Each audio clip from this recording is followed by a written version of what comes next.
workbench time, everybody's favorite. I brought the lister over because it was making that horrible friggin' noise. When I started taking it apart, first of all, it had 7 screws, which is interesting. Some of the cars literally have 2 screws, like one down in the center and one at the top. This had the one at the top, like one of those cars, but instead of one down at the bottom, it had 2 down at the bottom. A lot of the cars just have 4, like 2 in the back and 2 up behind the front wheels or up here or in between here. 4 is I've seen most of all. Some have 2, as I said, one maybe back here in the center and one up here in the front. But this one had the one in the front, 2 behind the wheels, 2 in front of the back wheels, and then 2 on kind of the tail piece of the rear spoiler area. Interesting. So as I took the screws off, first of all, we've got fuzz. Booger and Revenge of the Nerds, right? We've got Bush. We got fuzz. There's schmutz in this here car, as usual. That came out, that fell out right away. And then you can see there's a lot more down by the axle, down by the river. So it's just a dirty, nasty car. This is interesting. It's like a back half car, you know, like in real life I used to back half. My buddy had a 78 Camaro. He back halved, you know, to put tubs in. And this is interesting the way this flexes out like that. That's not screwed in. That's just a little tab there, you see?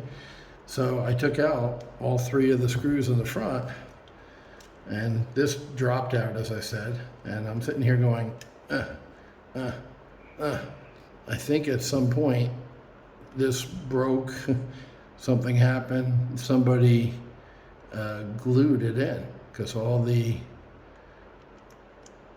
screws are off and that is wedged in there. So I'll continue to mess with that. Number 2, I bought the Young Modelers kit. This is actually a static, you know, model kit, plastic model kit from 1981, I think. But once again, the Mako Shark, you know, you see that back end. It has what I call the boat tail rear styling, like a 63 to 67, right? The split window, but without the split window. It had louvers. And I just always loved this car. I have one. I have a 74 Vet with a kit from a guy in Tennessee who made these fiberglass repros, rebodies. So I brought the Corvette over. That's what this one is right here. I brought the L88 Corvette over to the workbench to see if it fits. And it actually does pretty well. Because, you know, when I'm going to get silicone and make a mold and then make at least one body for myself, and then if anybody else wants one, I'll make bodies for them too. Once you make the mold, it's just a matter of pouring resin into it. So the only interference you see, it actually fits pretty well. The wheelbase is close. Obviously, I'd have to adjust that a little bit. The only real interference is the back. In the rear, you can see that's too wide, but that is a good place for it to screw down. You see the model has 2 screw holes in the back there for mounting and 2 in the front. They don't line up in the front, but that is a classic position, once again, behind the wheels, right behind the front wheels. That is a classic position to attach these cars. And then with the rear, all I need to do, it looks like, is narrow this piece. So I'm going to be on the lookout in Action Slot Racing for another L88 Vet or even the Starsky and Hutch, because when I took this out, when I took the body off the L88, I saw this configuration. This is the front of the car. So it's an inline motor, but it's actually got a drive shaft. I have never seen that on a Scalextric car before. I don't know how many other cars they do that with, but it's literally a drive shaft. It's got a metal drive shaft for the inline motor. Very interesting, unique, different. And that's why I think this car and the Starsky and Hutch vet also tend to slide out. Remember I told you they're drift cars? The Porsche, which I haven't opened up yet, but I will take a look. The Porsche and the vets all are slide out. So now it does have a magnet back here, you know, to stop it from sliding out. But number one, we've watched it on the track and it does in fact slide out. Number two, I'll move the Porsche over for a second. You've seen me like try to lift up the Toyota and the Philly Flyer car. No problem. I'm lifting this off the track like there's nothing there. There's no resistance whatsoever. That tells me this magnet isn't powerful enough. And that's why the cars are sliding out. So if you remember my last order, I got a magnet and I said, hey, at some point I'm gonna need to put a magnet in one of these cars. I came in and I think one of the last two orders that just came in.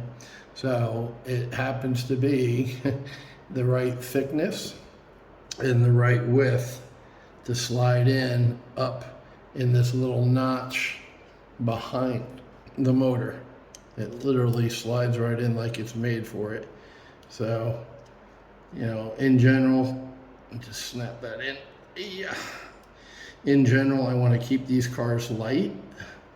So I'm not a fan of adding weight, even though it's a very lightweight magnet. It's not super heavy magnet, but just adding, even like I said, you know, with the micrograms, like I don't want to add anything if I don't have to.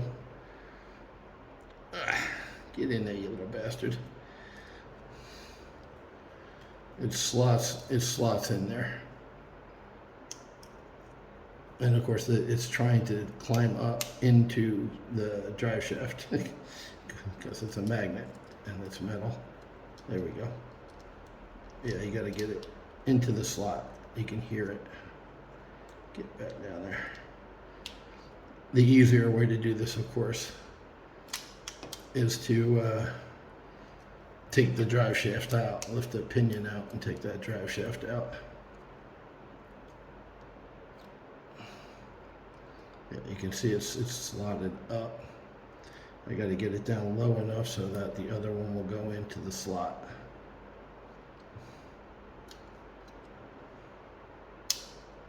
Yeah. Now it's being difficult.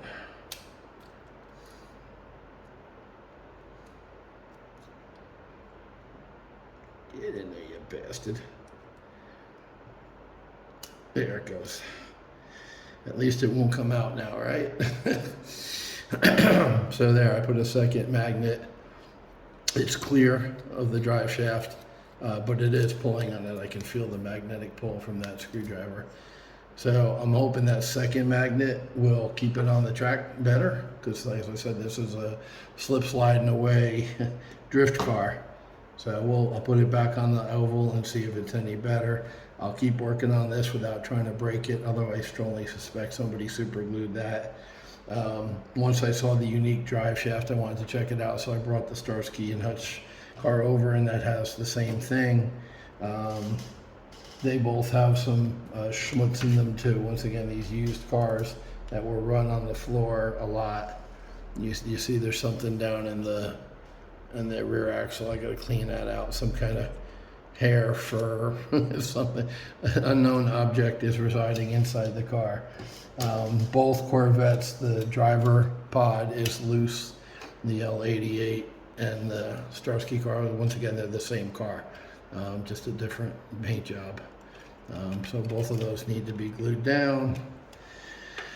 The Porsche was running good but making noise, so I brought the Porsche over.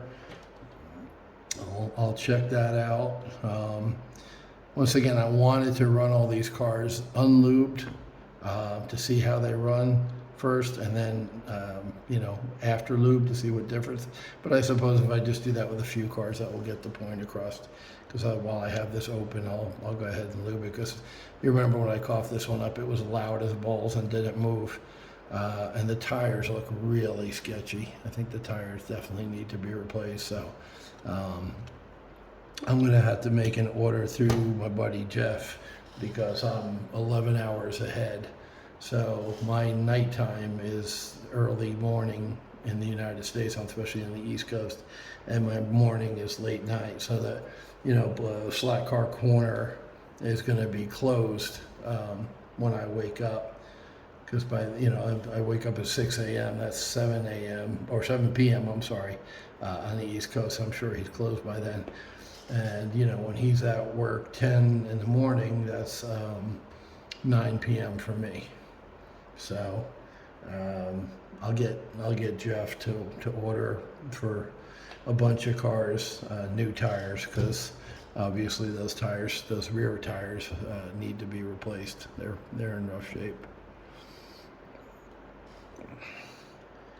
I suppose I could trim them too as part of that video, because cleaning them up would be a help and aid. But eventually they need to be replaced with fresh rubber. I think the braids looked okay on that one. Yeah, the braids look new. I'm not sure if that's Phil or not, the guy from Action Slot Racing, if he does that, but yeah, some of the braids are new on these cars that come used. So that's it. I wanted to show you the driveline. I thought that was cool. I wanted to show you the lister with the bizarre, all the screws are out and yet it's holding on for dear life. Yeah, I feel like it will break if I push this side too hard. You see it start to come off, but then it holds it. It feels like it's glued up here in the corner. It feels like that's where it's been super glued for whatever reason. So I'll work on that without trying to destroy it, as I said. And also it's another fuzz car like the other one. Well, that's it. Keep it short. No major happenings or gains or anything today. I have been working on the money video. It's going to be a big one. Like I said, take a long time production-wise, which is not my usual MO. I shoot it, I hit a button, I uploaded it. This one's going to take some editing, at the laptop instead of everything being done on my phone. So, talk to you all later. Be good. All right, we got the white Corvette on the track with the extra magnet. And I was worried that the magnet I put in was too light, too small. And sure enough, it's still at half throttle, wiping out on the curve there. You see, it's using every bit of that lead in, lead out at this point. See how far out? It's a drift car still, even with two magnets in. So I'll probably have to go with a heavier magnet because I'm nowhere near full throttle. I know the answer on curves is to go less than full throttle, but I'm going half throttle and it's still wiping out on that. Oh, it seems to be doing a little better now. But yeah, I mean, even at half throttle, you can see the back end on that curve. So there it is. See it? See it stick out there, way to the side? So probably go with a heavier magnet on this than maybe the 997 Porsche GT3. To try to get them to stick better like the Nighthawk does and the GTE does. Those cars just seem to handle better. So the second magnet experiment I would classify as a fail. It is fun riding one of the little cars around the track though. I'm having a good time. I'm glad I got that debunked. Today is Sunday, so lazing around and hanging out. I might wind up working on the big track today. That would be cool to get that running.